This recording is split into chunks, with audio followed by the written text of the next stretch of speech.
so that we can be sure to send this to those who can't make it. If anyone is watching this, I am recording for a podcast. We're recording the video. We're recording for the Kindness Warrior podcast. And so that's why I've got all this equipment here, because we want this to be very widespread. So I'd like to welcome you to this education session about Kentucky Waivers this evening. My name's Carly Riggs. I'm the engagement director at Down Syndrome of Louisville. If you just heard Miss Julie talking, she's our executive director at Down Syndrome of Louisville. We have Miss Shelley Durbin, who is, oh gosh, Shelley, help me. You're the director of Waiver. Tell me. Yeah. Adult programming and waiver. Yeah. Okay, adult programming and waiver at Down Syndrome of Louisville. And then we have Diana Mertzweiler, who's a support specialist at Down Syndrome of Louisville. And she's very knowledgeable in the waiver world as well. But our special guest this evening is our expert, Miss Julie Derringer. And Julie is, I wrote it down, the principal case manager at 7 counties. So we are so excited to have Julie with us today, and she's got a great presentation. Just a few little housekeeping things for the Zoom. If you have any questions, and I am recording, so please keep that in mind. I don't want anyone to, ask a question and then be sad that your business is out there in the world. But we can also, if you do ask one and you decide that you don't like it or don't want it to be out there, you can tell us and we can edit it out of the podcast. But please put your question in the chat, and then that way I can ask it in my microphone here to Miss Julie, and then she can answer that question for us.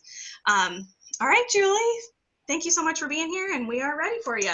Yeah, absolutely. Thank you very much for having me on tonight. And my hope is that, I'll be able to provide you with some information that, some of you may already know a lot of this information, and it'll be a review, but for some of you, it may be new. And, I hope to be able, like I said, to provide some answers to some of your questions and to provide some clarification about this whole waiver situation that I know can be very confusing and just overwhelming sometimes.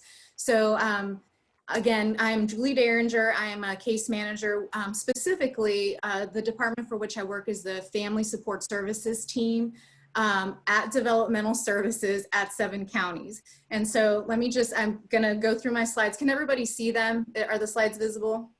Okay, yes, good. ma'am, yeah. Oh my goodness, but of course now I can't get it to move. Oh, there we go. Okay, so I'm gonna start off the presentation by just talking a little bit about what I do, what we do, and why we even help individuals with waivers. And we will get into that waiver question or that waiver component next. But, 7 counties is a community mental health center. We have them all across the state of Kentucky. And we serve our 7 counties region. And so I have those listed there: Bullitt, Henry, Jefferson, Oldham, Shelby, Spencer, and Trimble County. And we have 3 different divisions: our alcohol and drug addictions division, which used to be known as JDAC, our mental health division for child and family and for adults. We have, of course, developmental services, which is for whom I work.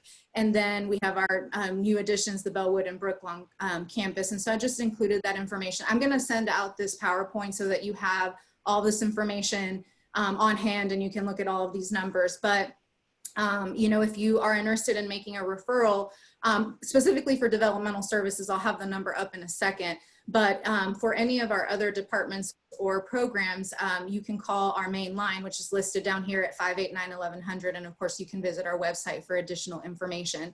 But we have many, many different offices, but developmental services specifically is all located in one building. We're off of Taylorsville Road.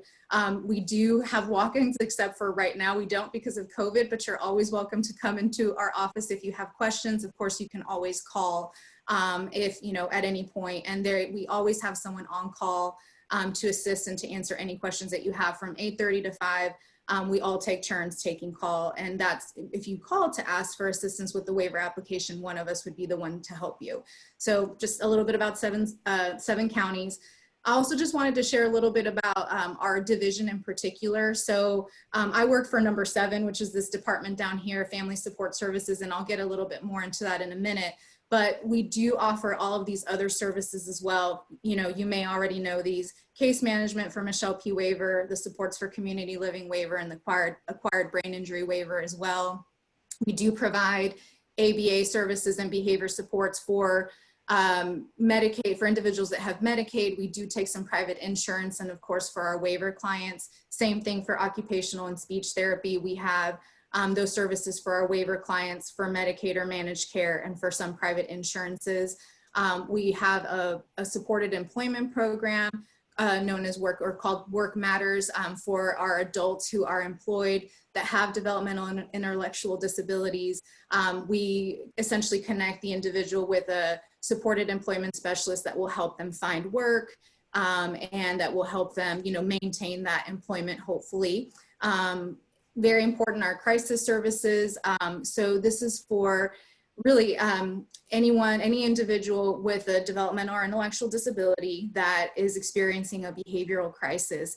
And our hope or our goal is that we can, you know, prevent these crises from occurring, but we do provide some stabilization as well. So if an individual is in crisis, we would prefer that you call our office so that you can be connected with one of our case managers. And rather than have the individual be, you know, admitted to OLOP or EPS, or, you know, have the police involved in any way, that we might be able to provide some of those supports ahead of time to prevent those things from happening. So those services are available through our division as well. And the numbers are listed down here. That is a 24-hour service. So you can call our main line at any point during the day during our business hours, but then we have an after hours on call line, which is listed below the 589-4313 number. We currently, and this is not all the time, but we've had this for a while, we have a Crusade iPad grant. This is specifically for individuals that have a diagnosis of autism.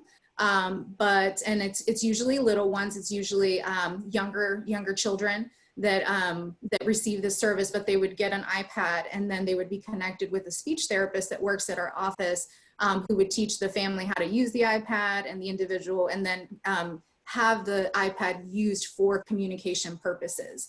And so like a PEC system, for example, and they will help set up apps and things of that nature on the iPad, and it's for them to keep. So we are currently taking referrals for those, for that particular program. And then lastly is our program, which is Family Support Services. So if you ever call our office, you will very likely be connected with one of the case managers from our department. So we're the point of entry for all of Developmental Services Division.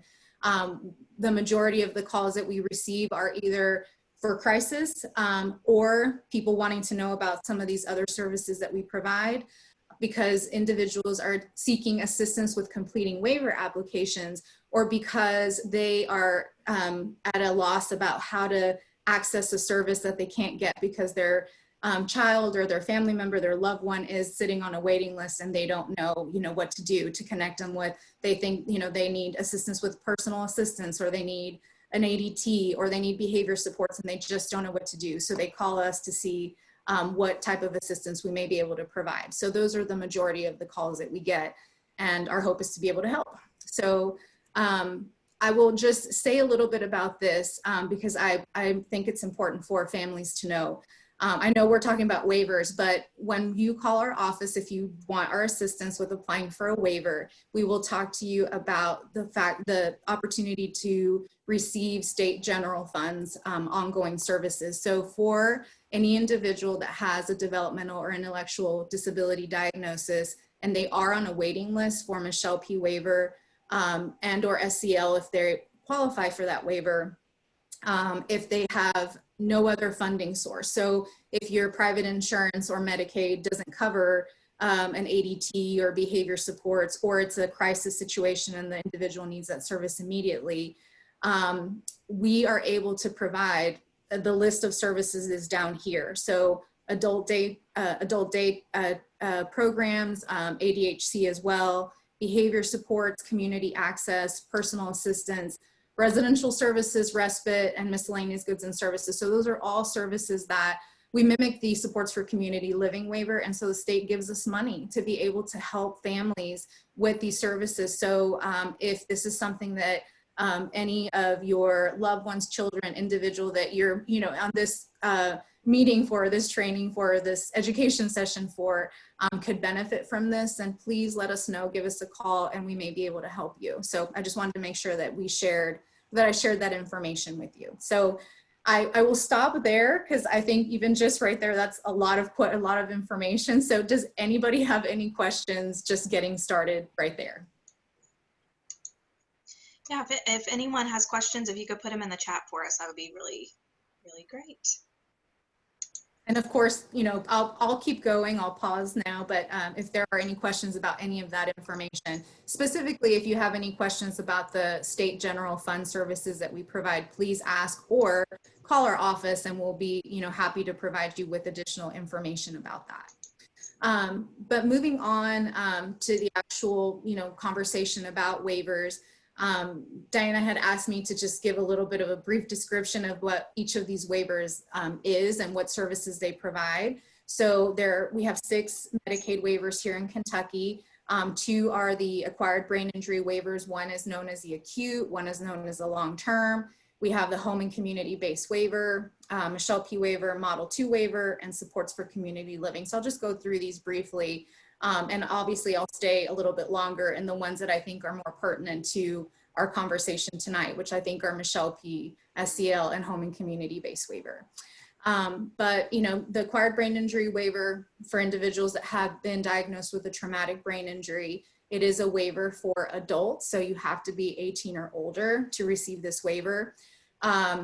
If an individual acquires a brain injury before the age of 18, typically they'll receive home and community-based waiver, and then they can apply for the acquired brain injury waiver once they turn 18.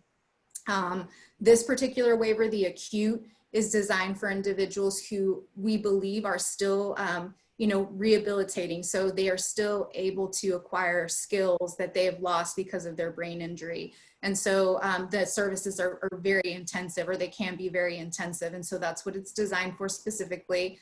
This waiver does not have a waiting list. And then it has, I listed some of the requirements to qualify for this particular waiver. So I mentioned this Rancho Score. So when an individual is admitted into the hospital and discharged from an acquired brain injury, the doctors will give this Rancho Score, which is a test of cognitive abilities. And so the lower the score, the more likely that individual is to be maybe in a coma state. So they're less capable, they're not functioning, or they're not awake perhaps. And so with 4s and all the way up to 8, you have individuals that are more alert, aware, perhaps they have memory loss, but they're able to start regaining skills.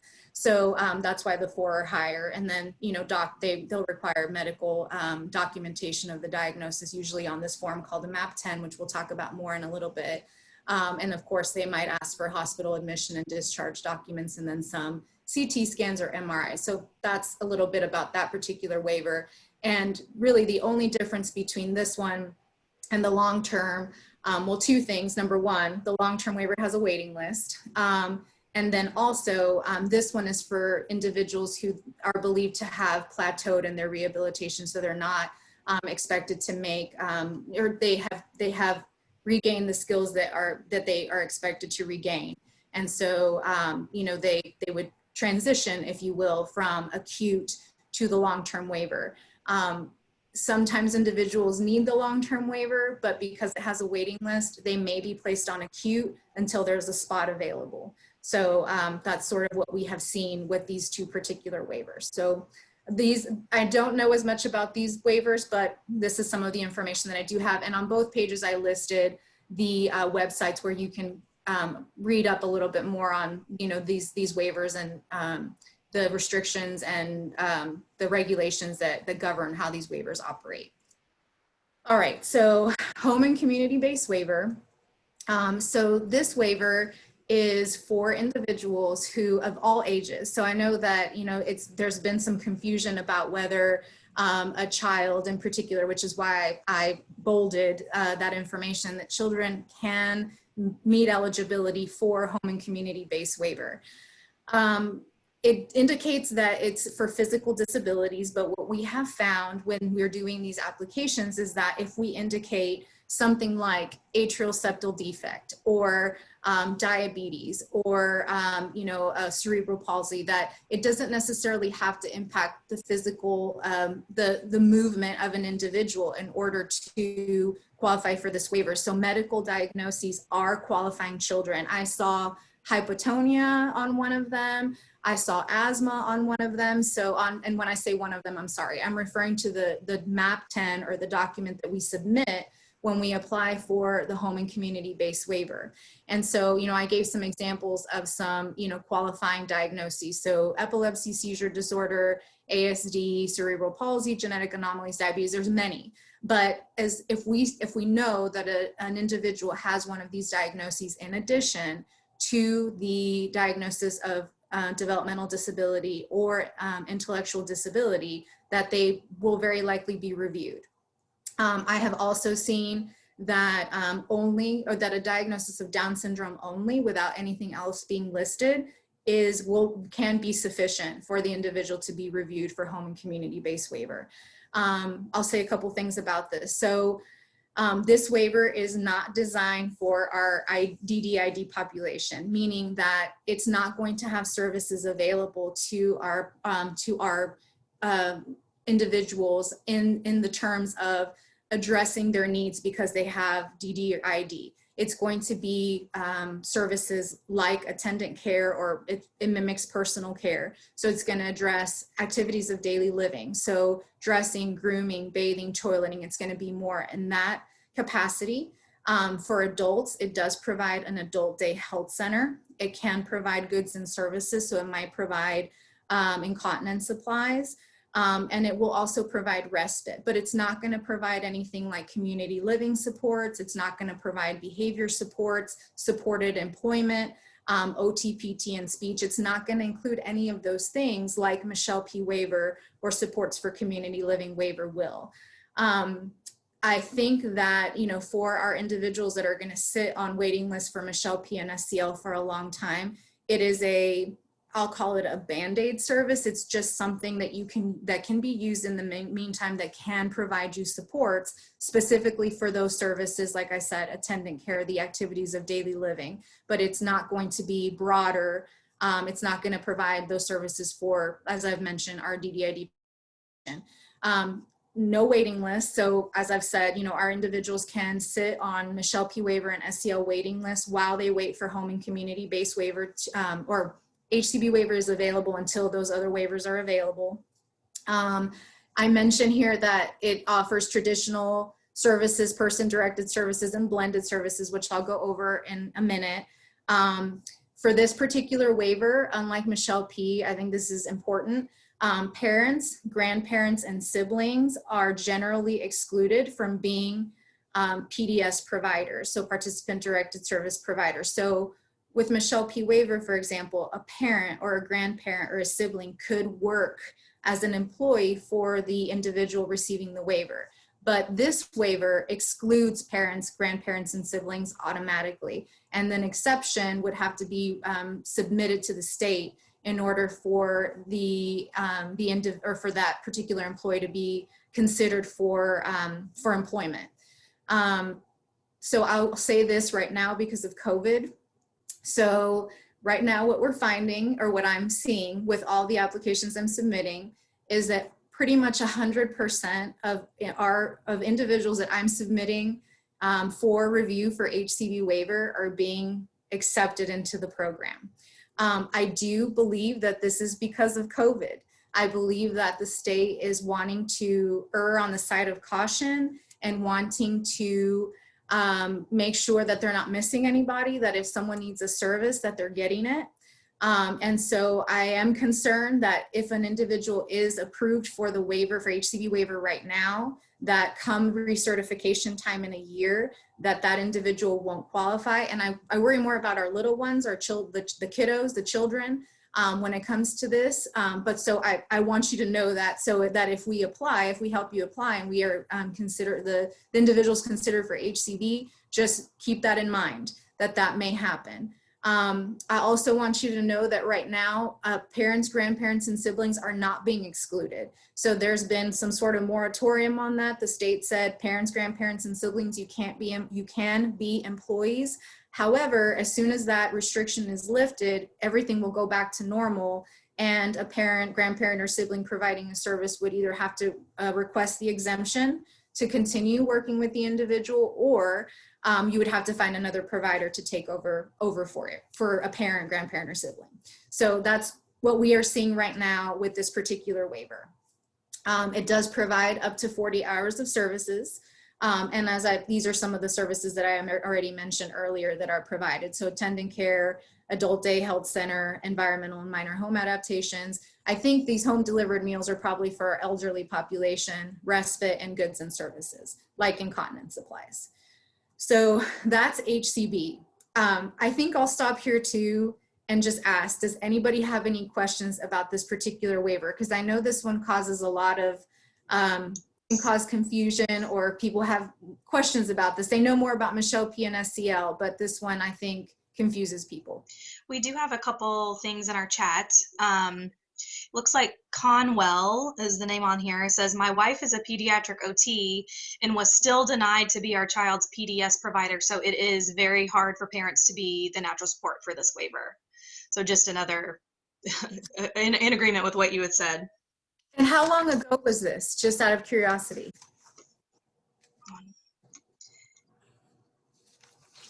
If you'd like, oh, within the last year. Okay, so I'm curious if you reapplied, you know, right now, if you might have more success with her being approved as an employee. But and I suppose they spoke with someone at KIPTA, but yes, even within the last month, that was the information that I heard from the supervisor, the case manager supervisor at KIPTA, that they are allowing parents and siblings to be providers. It says it happened after COVID happened, so we never had an in-home visit. It was all on the phone. Oh, okay.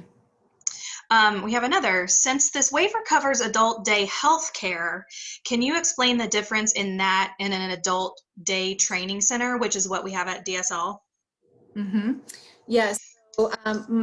So adult day health centers require that there is nursing staff on site. So because this is a waiver that is more medical in nature, the individuals might require, you know, blood pressure checks or medication administration, which to my knowledge is not done in an ADT. So that's the biggest difference between one and the other. And for this waiver, it is specifically ADHC, Adult Day Health Care Centers. Thank you. We have another. Is this something my infant with Down syndrome could benefit from? He has already had his heart fixed. Perhaps.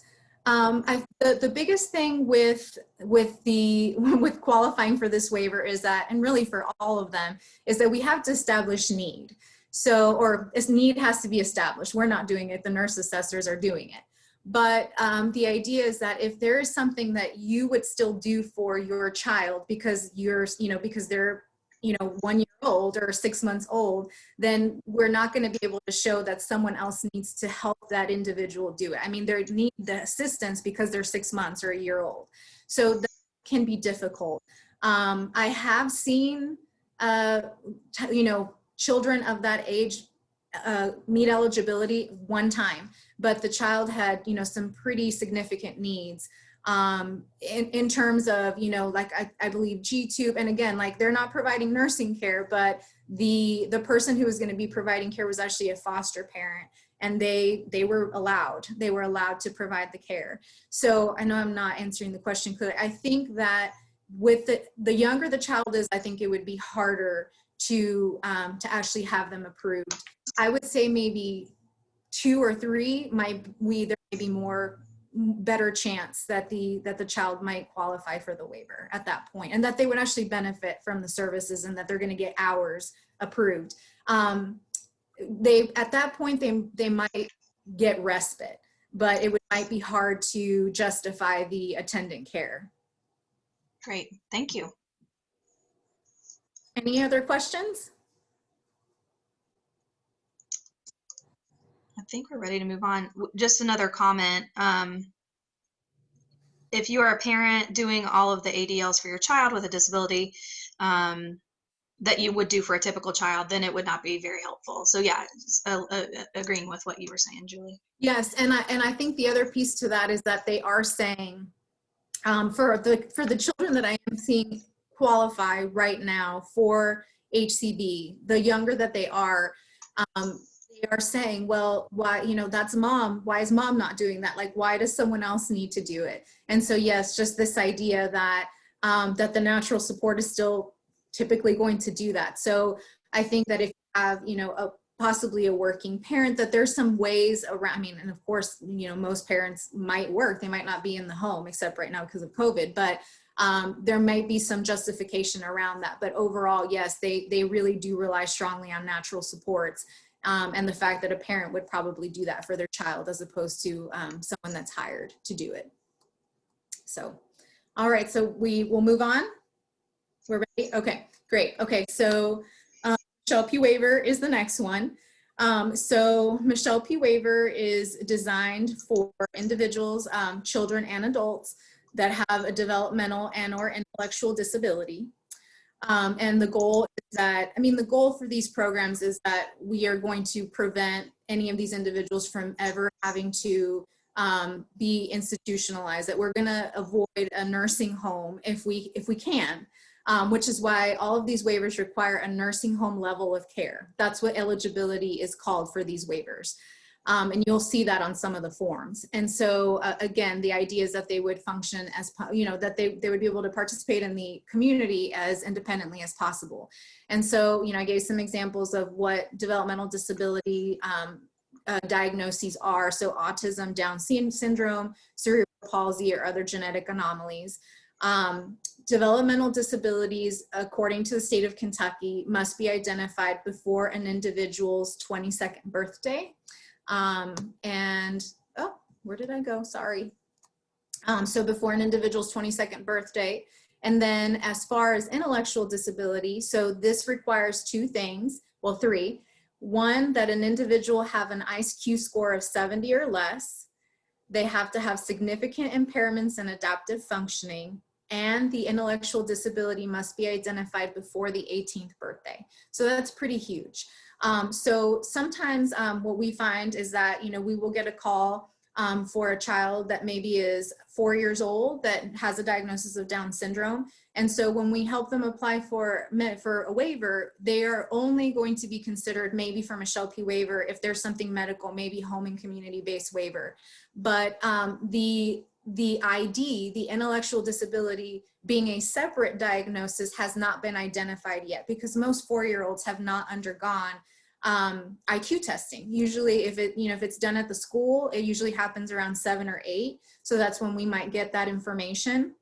In some cases we might get it sooner, but usually 6, 8 and beyond.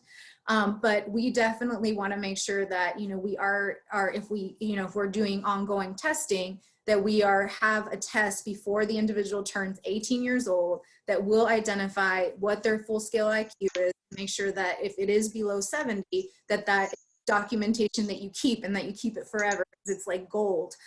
So just make sure that you take care of those records. And so at that point, when we do have that full scale IQ with adaptive functioning scores on it as well, a psychological evaluation, at that point we could submit an evaluation, an application for a waiver, and then the individual would be placed on the supports for community living waiver, which we'll talk about in a minute. But for this particular waiver, it's one or the other, although some of our clients have both. They have both an intellectual disability and a developmental disability. Obviously this waiting list this waiver has a waiting list. The most recent number we have is 7,000 plus. We don't really know what that translates in terms of time. The state doesn't like us to give numbers, but I say like 7 to 10 years is probably the best guess. They usually allocate, we're seeing allocations once a quarter, give or take. And they're usually about 250 individuals at a time. Those numbers vary, but we might see about 1,000 individuals allocated in a year. But there was a couple years ago, we went about 1.5 years without an allocation. So, you know, we really don't know. We really don't. So Again, long waiting list, same thing. This waiver offers traditional services, person-directed services, and blended, and we'll talk about that in a minute. As far as what you can get through this waiver, it's either 40 hours of traditional services, or they'll give you a budget of about $40,000. And some for blended services, it's 40,000 plus another 23. I'm just throwing some numbers out there. I mean, there can be some significant supports available through the waivers once you actually get them. So, so that's what the numbers look like right now. And then this waiver, as I said, you know, it has more services that are going to be geared towards our population of DDID. So behavior supports, the adult day training and the adult day health centers, community living supports. So someone going out with the individual into the community and working on skill building, the environmental and minor home adaptations, goods and services, personal care, respite, and supported employment. I feel like I'm missing one. But it's more comprehensive, and you can use a combination of these services. You can pick, you know, from as many as you want, or as in, I shouldn't say as you want, as the individual needs, as long as it's within these parameters of budgets and hours. So that's what this particular waiver will offer. So that's Michelle P. waiver.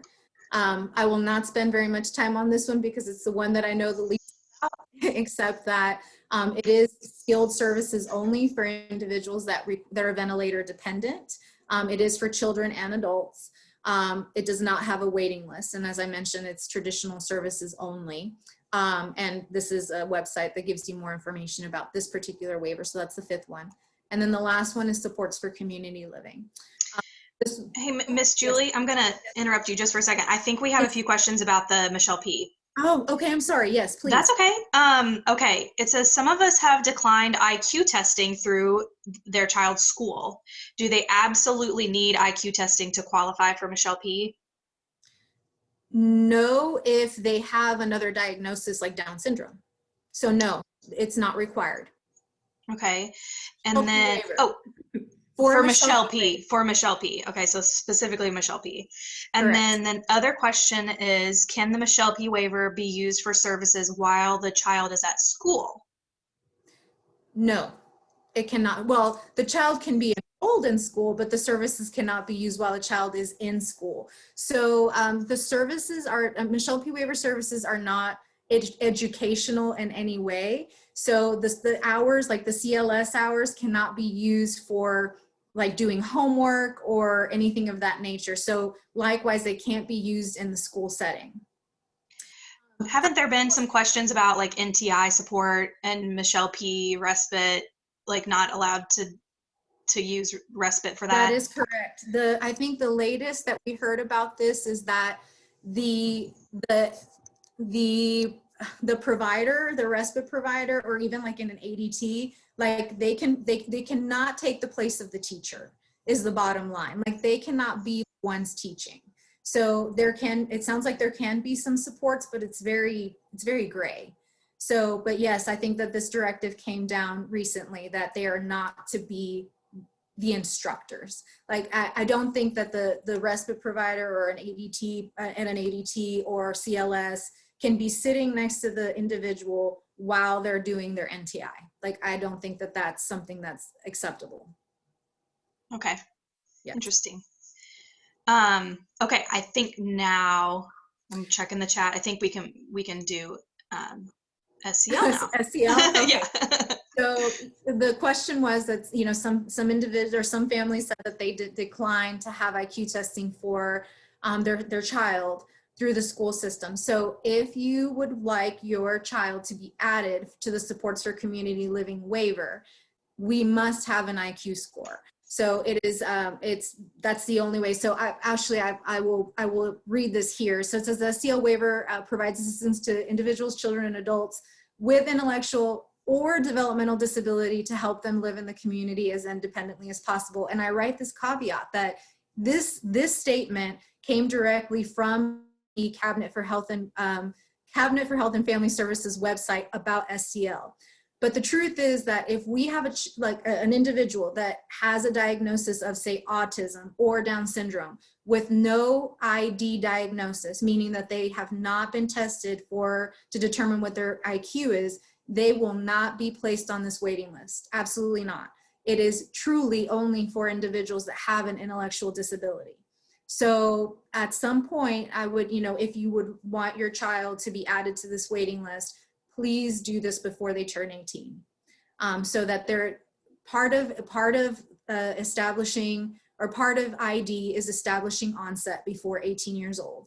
And we have so many families that, they call us when the individual is 24, 50, 70 years old, and they're trying to access these services finally, and there is no documentation from these early years. So at 18 and below is when this must be identified. So I would say reconsider if you want your child to be added to this waiting list. It is for adults strictly. So we do see 18-year-olds. I think we have seen some even 16-year-olds, but they really do say adults. And I've seen really mostly 21 and up. But 18 I think is acceptable. They must, again, have this intellectual disability diagnosis established before the 18th birthday. This waiver has 3 different categories. It has a future planning, urgent, and emergency. Unlike Michelle P. waiver, where there is attrition, you do move up the list as they allocate. That does not work the same way on this list. You are basically on the list. You do have a number. I think there's about 2,500 people on the waiting list. But, if you called today and you called in 10 years, the person might still be 2,500 on the waiting list, if that makes sense. The only allocations that are being made for this waiver are emergencies. And the state considers emergencies to be individuals that have 24-hour care needs and that do not have a caregiver. And so, and I mean no caregiver. So that might mean both parents are either ill or deceased, and there is nobody else. And again, the 24-hour care needs are imperative. So homelessness is not something that they consider to be an emergency or a crisis. So we have seen that unfortunately happen. So that's this particular waiver. Again, it offers traditional PDS and blended services. And this waiver, the reason why, why it's so coveted is because of the amount of hours of services that it provides, which is up to 16 hours of services per day, whereas Michelle P. waiver is 40 hours a week. This, again, is 16 hours a day, in addition to residential services. So a person can be living in family with a family home provider and a staffed residence, and still receive 16 hours of a combination of some of these other services. Or if they live with a loved one. I have had 1 or 2 situations where I've had a client who did receive SEL, but mother was the only caregiver, and she herself was physically disabled and not able to, give him a shower and help him with all the other things that he needed assistance with. And so he did get SEL. And so for him, it would have just been the 16 hours a day with no residential. So again, that's highly coveted for that particular reason, just because of the number of hours, but very, very difficult to access. So I will say this, so because there is an emergency feature, ideally the individual, the client will be on the waiting list. And then if there ever is a crisis situation or an emergency situation, they are already in the system. And then we would just add the supporting information for the emergency SEL request if that time ever comes, or when that time comes, I should say. So any questions about this one? I'm going to put Michelle on the spot from DSL. Do we take the SCL waiver at Down syndrome? Yes. Yes, we do. We do both Michelle P and SCL. And SCL, yes. Yep. I was just curious. Yeah, no problem. I'm not seeing any other questions unless someone's typing. All right, well, I will keep going. I will just say, I know that time is running by. I mean, it's already 7:40, so I'm sorry that it's, I'm taking up so much time, but I will just say this about traditional and PDS services and blended. So traditional services are going to be your agency. So if you have a waiver, you would have a case manager who would help make referrals to the to agencies to provide you any number of these services that your waiver provides. So it would be their responsibility. They would help you do that. They would complete a plan of care. They're going to make sure assessments get done on an annual basis, and they're going to ensure that your services are being provided. But with PDS, and I think maybe most of the families already know this, this is when the state allows the client or the guardian or a parent to choose employees to hire to work with the individual, and the state will pay them for their services. And so in this particular, with this particular version of the waiver, participant directed services or PDS, there's a representative, so it's a non-paid position, and that person is who would be responsible for hiring and training and terminating employees if that ever needs to happen, making sure that the employees are, that they have all of their paperwork in line. And they basically are like, they're the boss, they're the manager or the supervisor of the program. And then the employees would be who is working with the individual. Parents can be, there could be a parent who is a representative, like under Michelle P. Waiver, a parent can be a representative and another parent can be an employee, but you can choose anybody to be a representative, someone, of course, that you would trust because there's a lot of responsibility involved. That individual also verifies timesheets, so whatever hours are being worked by your employees, the representative is responsible for confirming that those are done and that they're done well and that they have all the information that they need to contain for the employee to be paid. PDS services would be things like attendant care, personal care, CLS, respite, and personal assistance. So those are the services that PDS is limited to. So you can't hire your own behavior specialist, you can't make your own ADT. Those all have to be, agencies that are contracted by the state. But what you can do is you can blend services. So you can have someone be your respite provider that's a PDS provider and someone providing personal care, and then have the person attend ADT. So that's where you can blend services. You can do both. So does that sound okay? Good. All right, so let me move on. All right, so actual waiver applications, which is what we were going to talk about today. So waiver applications there are several ways to apply. So we at 7 counties will help you apply for these waiver applications because they can be a little, getting into the system is probably a daunting thing. The application itself is not very complex at all, but it's getting into the system and making sure you're in the right place. But you yourself can go into the Kentucky.gov site to do your own application if you so choose. So you do not need us to help you do it. The other agency in town that will assist you with doing waiver applications is KIPTA. So if we get a call, for example, from someone who says, my elderly parent has dementia and, I've heard about these waiver services, we would direct them to KIPTA because we only assist in families with individuals with developmental and intellectual disabilities. That's our population. I'll also say that, as far as the waiver application itself, it is one application for every waiver. So there are not unique applications for specific waivers. We don't get to mark, I want this waiver and this waiver and this waiver based on how we answer the questions on the application and based on the documentation that we provide will be how or for which waiver the individual will be reviewed. So at the beginning of our waiver applications, there are 5 questions. It asks us if the individual is ventilator dependent, if they've had a traumatic brain injury, if they have DDID, if they need assistance to remain in their home, or if they're receiving a service out like in a hospital or a nursing home. So those are our first 5 questions. And so, we'll answer those accordingly. And then embedded within the application, we will have other questions like, does this person have a physical disability, which will trigger the HCB waiver application. It'll ask us if the person has ID, and it'll ask us for the IQ score, and it'll ask us if it was identified before the 18th birthday.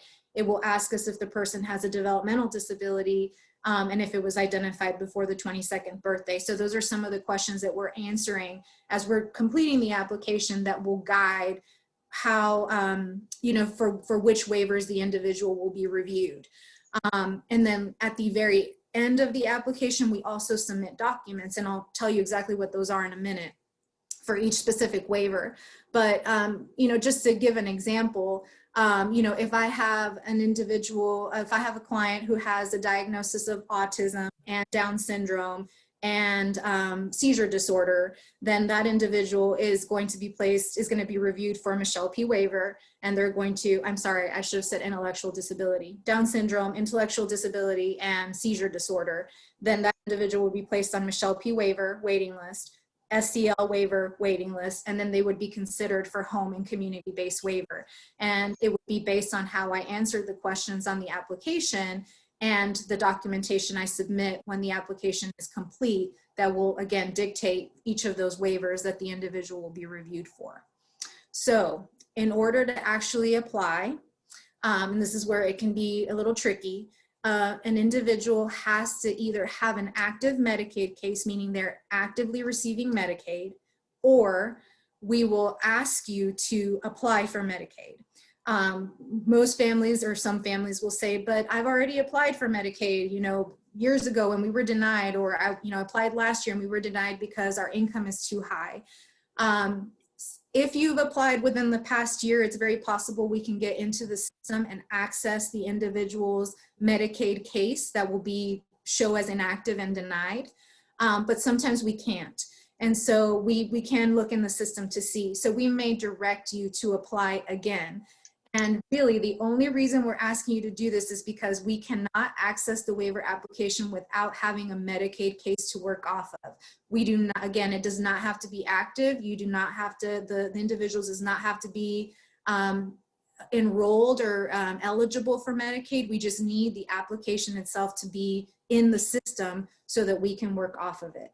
Does anybody have questions about that? We have some questions about some other things. Hold on, let me see if there's anything about that specifically. Okay, someone asked to explain CLS. Oh, community living supports. So the best that I can explain this, it's a service where it can happen, if I'm not mistaken, in the home and in the community, but it is the individual essentially having someone work with them on skill building. So it could be that they're learning to cook and the person is helping them learn to cook. It could be that they're out in the community and they're learning how to ride the bus. And so the person is going to be helping them learn how to ride the bus. They're CLS worker. But it's things that the individual is capable of learning, or skills that the individual is capable of learning on their own or doing on their own with reminders or prompting or assistance, as opposed to maybe personal care, which would be when the individual cannot do those things on their own. So they're not able to physically get in the shower and wash their own hair and wash their own body. They need someone to do that for them, as opposed to the CLS worker saying, okay, it's time to go get a shower. Like, hey, make sure you wash your hair, make sure you're washing your body, make sure you put the soap on the rack. Does that make sense? Yeah. Yeah, absolutely. Okay, another one. In school-age children, age 4 to 18, what would be the typical services a child with Down syndrome would use? I think it would depend on the individual, the family, and the needs, but I would say possibly CLS, behavior supports if there are any behaviors,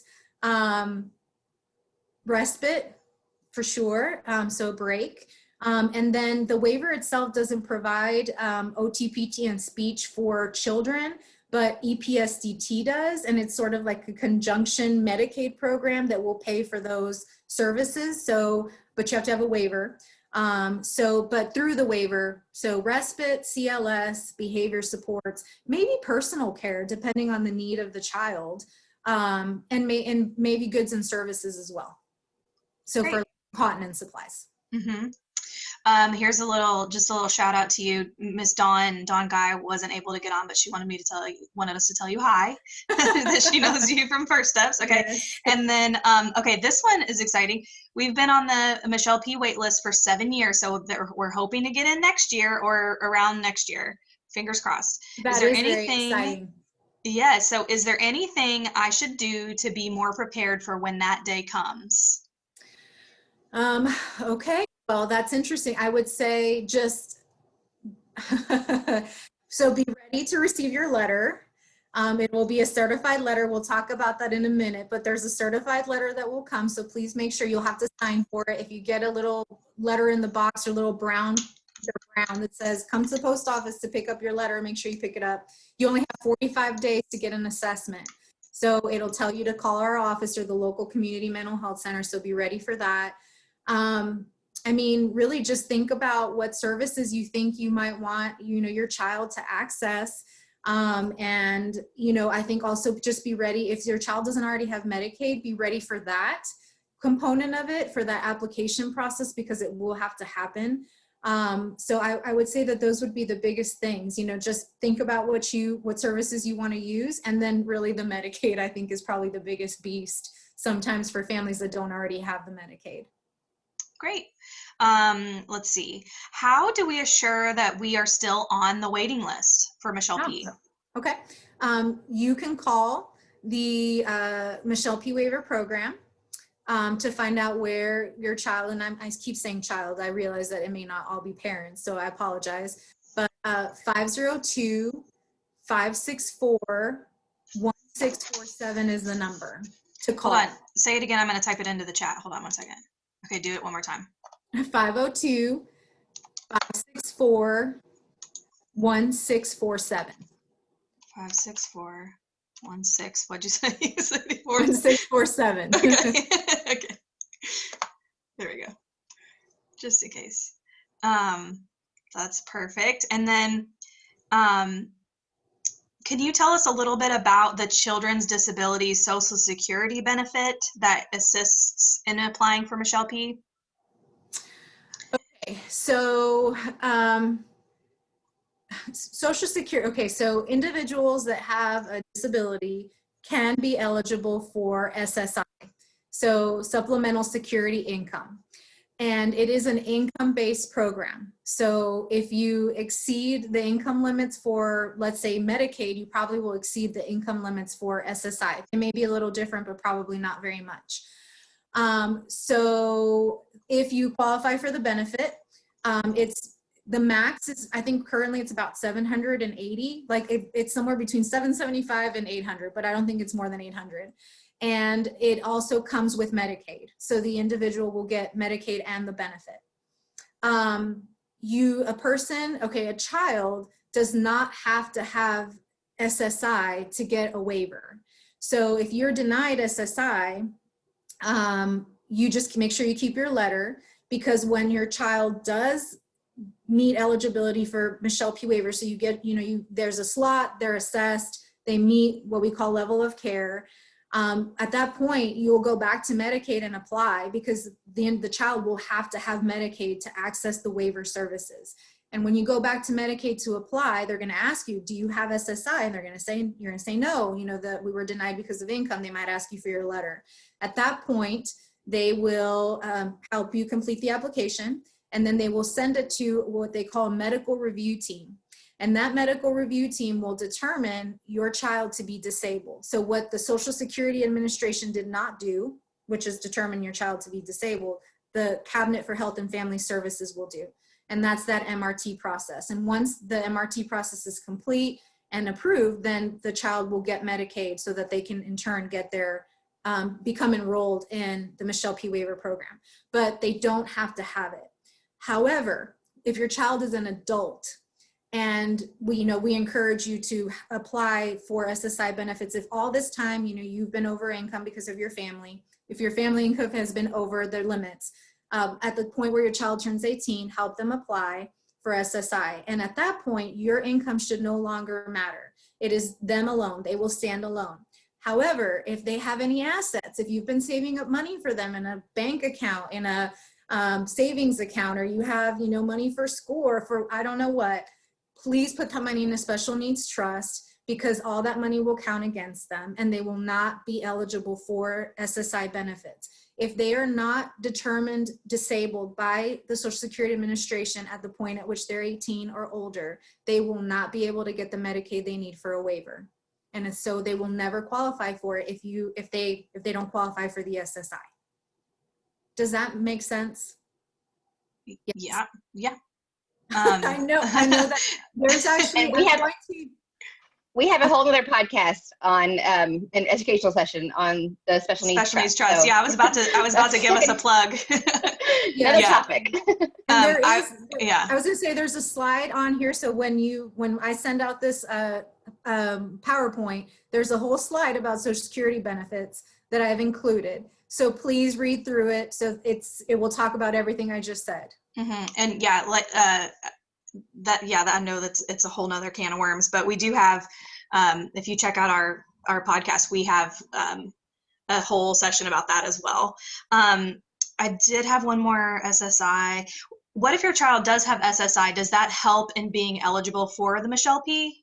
Yeah, no, but it means that they have the Medicaid that is necessary to roll over to get the waiver services. So you can either have income-based Medicaid or you can have SSI-based Medicaid, and both of those Medicaids will roll over to the type of Medicaid that is needed to access the waiver services. Perfect. Okay. I hope that makes sense. And they can go, hopefully they'll go back and listen to this. And yes, yeah. It makes sense. Okay, so Medicaid application, either to apply for the waiver, again, you have to either have Medicaid or we'll send you to apply if you haven't applied recently or have never applied. The other thing we'll need is proof of disability. And so this is in the form of a psychological evaluation. So this could be a private psychologist. It could be from an agency like Weiskopf. We use integrated assessment reports from the schools. Now, I say the integrated assessment reports, usually those might have autism on there, or they might have the intellectual disability diagnosis on there if they have a full-scale IQ.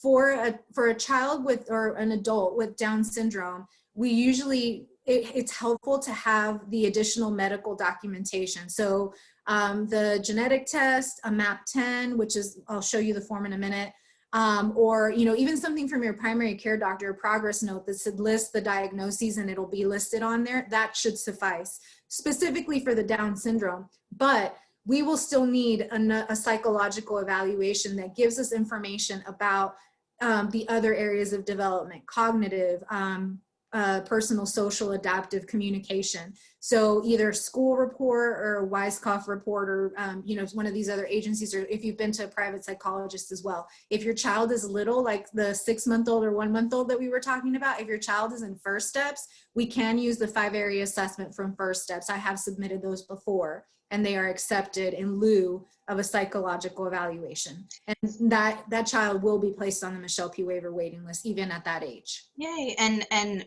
Dr. Jenny Kimes, who is on our staff at Down Syndrome of Louisville, can also do those evaluations. Yes, and that's right, I forget, absolutely. Yeah.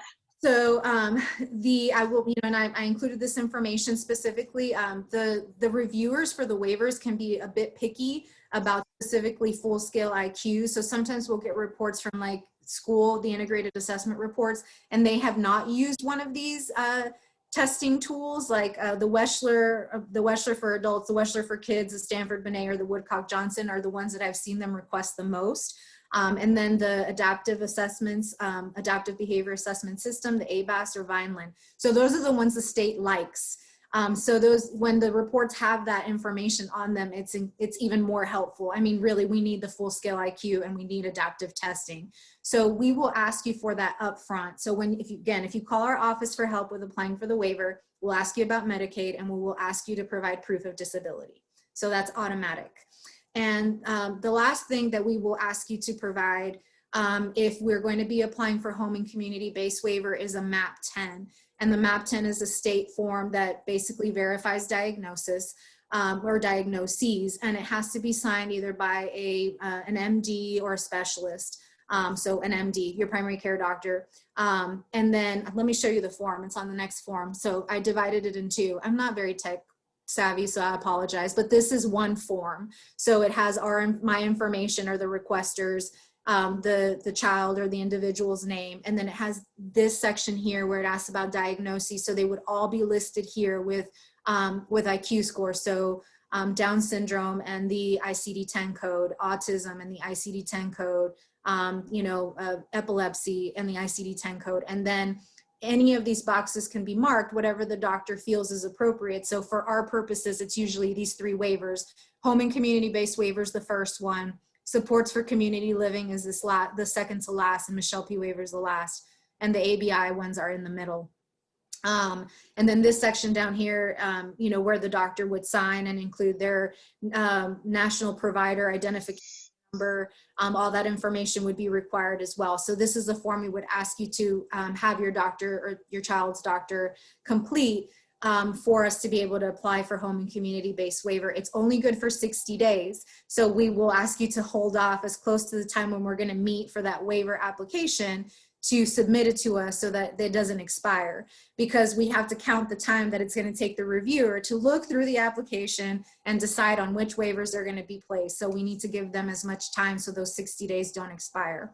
I'll also mention this little tidbit here where it says, I certify that waiver services were not, that if waiver services were not available, institutional placement in a nursing facility or an immediate care facility for the DD disabled shall be appropriate for this member. I know that scares a lot of parents. Sometimes it scares the doctors, but basically what it's saying is, this is where the level of care comes in. If we do not want our population, our kiddos, to be institutionalized in any way, and if these waivers didn't exist, you know, the idea that they might have to be if there was not, you know, if these services weren't available.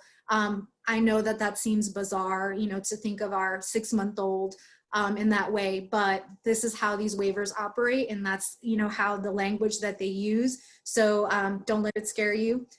You know, bottom line, you know, when the individual is assessed, they're asking a lot of questions about activities of daily living and just the types of supports that they may need, and really that's what it comes down to, that the fact that they might need supports that other individuals might not need. Uh-oh. Uh-oh. Okay, let's see here. So I would say that. Oh, you're back. You were frozen, but you're back. She's back. Okay. Oh no, when did I freeze? When did I freeze? Just like maybe for 5 seconds. We're good.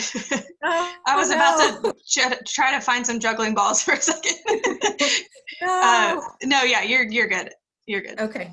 All right. So I was saying those are the 3 things that we'll ask for: the waiver or the Medicaid proof of disability, and then the MAP 10 if we're going to apply for home and community-based waiver. All right, I'm going to try to rush. So again, please look through these slides. I don't know, again, how much time. I know we're right at almost 8 o'clock. So you tell me, Carly, if I can keep going. And I don't know. Yes, I say keep going. And like I told everyone before, if you need to hop off, that's fine. We're recording everything, so you can come back. We'll have this on our blog. We'll have this PowerPoint available to you. So if you need to hop off, but I'm fine, and I'm the one recording, so I think we should be good if anyone needs to hop off. As long as you're okay, Julie. Yeah. Do you need a sip of water? Should I play some music? Should we have a dance break? I'm good. Okay. I'm perfectly good. So thank Okay. you. I just want to make sure to be, you know, conscientious or considerate of everybody's time. So sure, yeah. A lot of information. And so again, you know, this is the number to our office, the 459-529. Oh no, it happened again. We might have to stop. Let's see.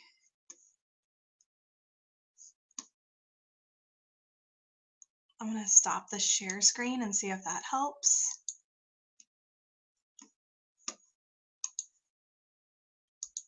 Let's see. She might be gone. Or am I gone? You're here, Carly. We can hear you. Okay. I'm like, is it me? Okay. Okay, hold on. Let me stop her. Yeah. Sharing. Well, does anyone, we do have a question in here while we're waiting. It says there used to be programs that would reimburse families the insurance premiums that they would pay based on an individual having a waiver. Are there still programs like this out there? Yes, there are. Actually, I was listening. I'm a coworker. Oh, hi. Hi. I was just listening in. Hi, Shelley.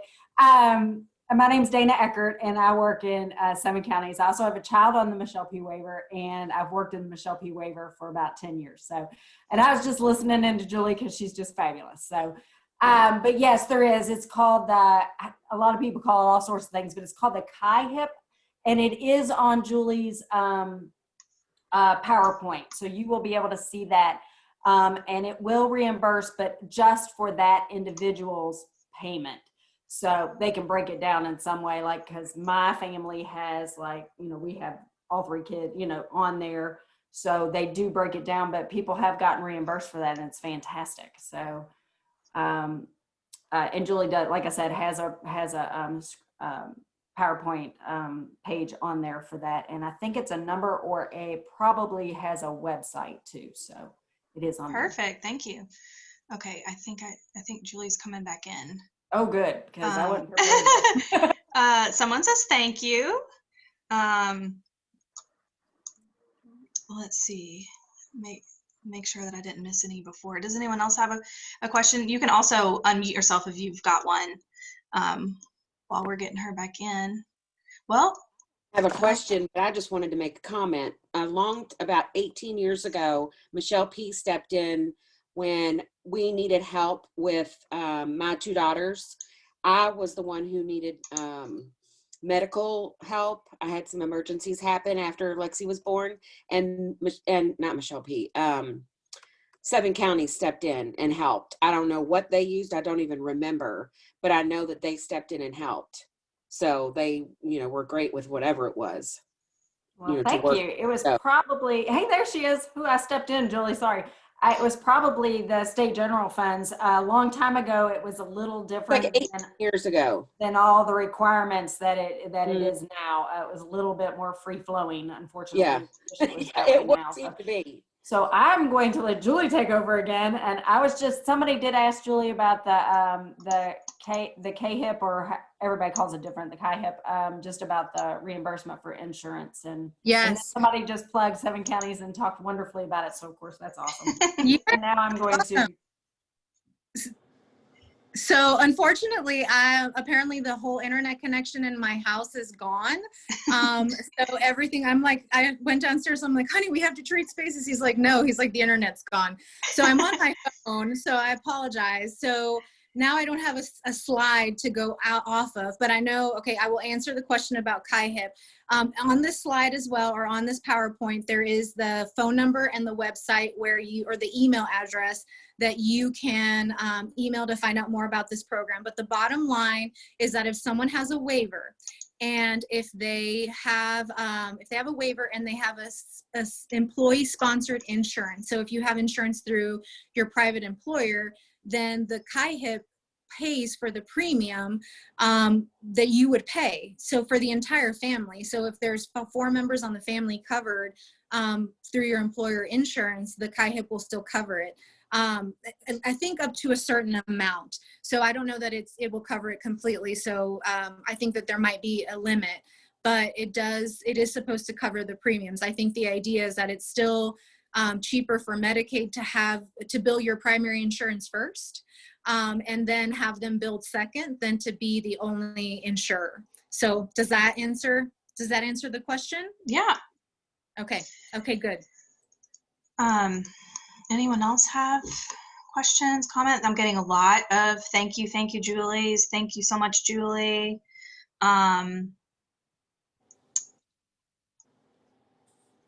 Let's see. Is that also covered? Okay, so this is, I think, still about the KHIP. Is that also covered through the NHCB waiver?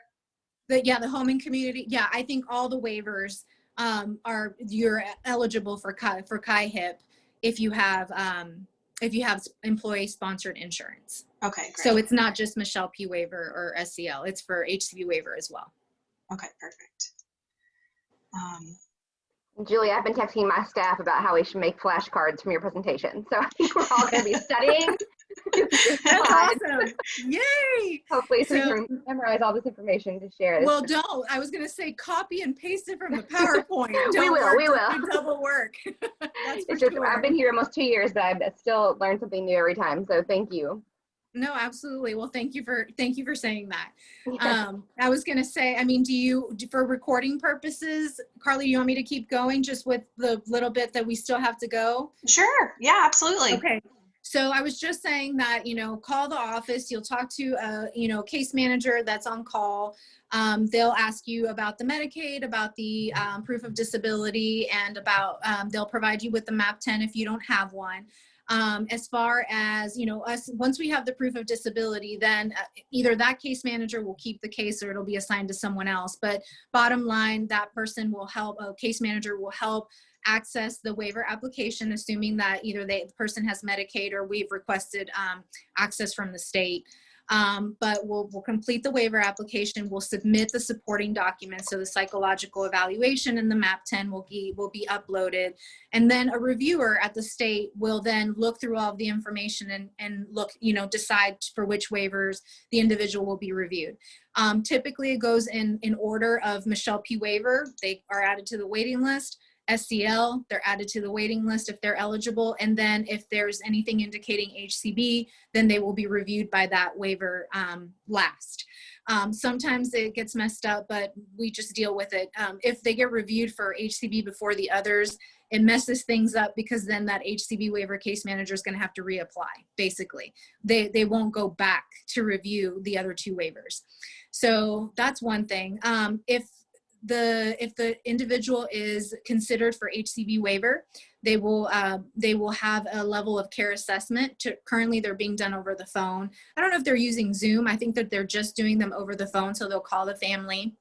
And that's where I'm saying that I think that just to err on the side of caution that they're deciding to just go ahead. I mean, I haven't seen a single one that hasn't been approved, regardless of age, which is bizarre, but that's sort of what we're seeing. And so the assessor submits it, it's reviewed by, I think, an MD or a nurse, and that's either approved or denied. And so if they are approved for HCB waiver and they already have Medicaid, I think it's really important for families to know that the Medicaid is going to switch. So if they have a managed care because they have SSI or they have income-based Medicaid, that their Medicaid is going to switch to this, you know, waiver Medicaid. And I think it might be global choices. Each of the waivers has a different type of Medicaid, but the coverage can impact, for example, incontinence supplies. So if like Passport or Humana has been paying for incontinence supplies, then Medicaid will not do that anymore. So the waiver will pay for the incontinence supplies. So there can be a lapse of services. I also let families know to just check with their doctors to make sure that they're going to take the straight Medicaid. And the other thing is to make sure that they are, especially their pharmacy. You know, I think families, you know, they'll go and especially if it's a regular medication that their child or the individual needs. And then all of a sudden it's like, oh, Passport's not paying for it. And it's like, oh my gosh. And so it's because the Medicaid switch. So they need to make sure the pharmacy is aware of the switch. So that's, that would be the biggest thing for individuals that already have Medicaid. But for those that don't, it's what we talked about earlier, that once the level of care is met, they will have to apply for Medicaid again. And they will have to go through that MRT process if they do not have SSI, which they wouldn't have because they, you know, their Medicaid would have switched. So they'll have to go through that medical review team and wait for that process to take place. I've seen it take, you know, 2 months, sometimes a little bit longer, but hopefully not that much. It can, you know, it can take a while for that MRT to go through. But once it is, then once it does go through, the child should be enrolled in the waiver as if they had Medicaid before. And then at that point, they would select a case management agency to just, you know, to help them with actually setting up the services. So that's, I mean, that's happening quite frequently with, you know, our individuals that they are qualifying for HCB. So yeah, we talked about CHI-HIP. And we talked about, so if families are interested in, if the individual is approved for HCB waiver and they want PDS, the Participant Directed Services, KIPTA is the only agency that does that. So they would have to contact KIPTA. Their number's on the slide. So I will send that to you. And we talked about Social Security benefits. The only other thing that I haven't on my slide to talk about is to just remind families about Michelle P. waiver and SCL waiver waiting list, and that's the letters that they will get annually. So once a person is placed on the waiting list, they'll get a letter that says as much, so please keep it. But then the others would be that yearly you will get a letter that says, you know, this person is on the Michelle P. waiver waiting list. Are there any changes to the address or phone number? Do you want this person to be removed from the waiting list? And so they don't have to return that letter. They can just keep it. They don't have to do anything with it. But the SCL letter is a different story. The SCL letter must be returned for the individual to remain on the waiting list. My understanding is that they send the letters out around the person's birth date, but I've seen it that's not necessarily true. So just keep an eye out for those and just make sure that you return them, that you return those letters to the state so that the individual is not removed from the waiting list. So that would be my only bit of advice about those two waivers and the waiting lists. So trying to think if there was anything else.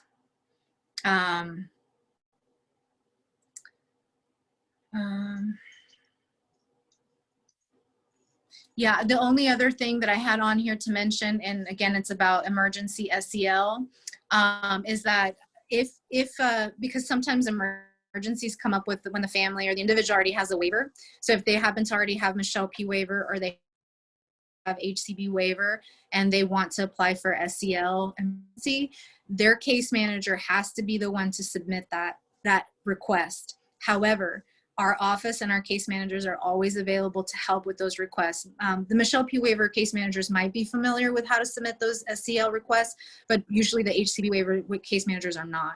And so they usually need assistance. So please, just keep our number available. Again, we're here for crisis. We're here to answer questions. We're here to help you with waiver apps. We're here to help you once your child or the adult has the waiver. So we're here for multiple services. So please just keep our number, and we're able to help along the way. Really, our services are for lifetime. Great, thank you. So I do have one more question, I think, here. Hold on, I'm getting buzzing in my ears. Here we go. Okay, so this says, my daughter was denied 2 years ago for HCB, and we were told that it was because she was too young and didn't need a nursing home. So we still need it. Do you recommend applying again, or will they base things on her previous denial? No, do it again. Apply. I would recommend applying again. Yes.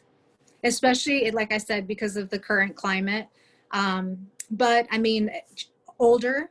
And I feel like over the years that things have changed with how they make determinations for eligibility. And even before COVID, we were seeing kiddos meet eligibility for HCB. So yes, I would recommend applying. I would apply every year. Right. Yeah. And then, Diana had a good tip.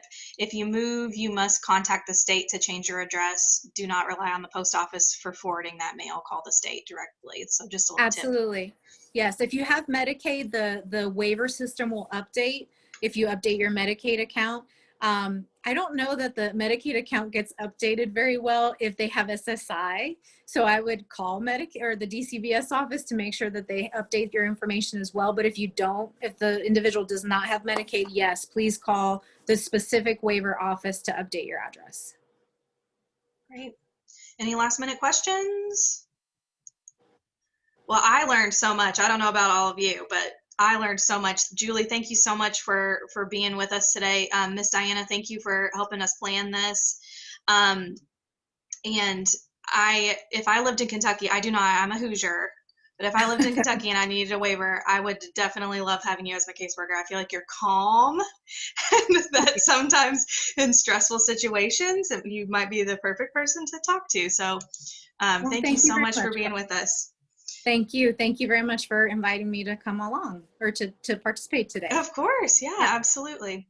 And we will, be sure to share all of this information. If anyone's listening to the podcast, we'll put the recording in the show notes. We will put the Zoom the PowerPoint in the show notes for you, and make sure that everyone has all this information. Julie, thanks so much. We appreciate it. And bye, everybody. Thanks for being with us. You. Bye. Thanks, everybody. Have a great night. You too. Thanks, Julie. Thank Bye. You. Thank you. Bye-bye.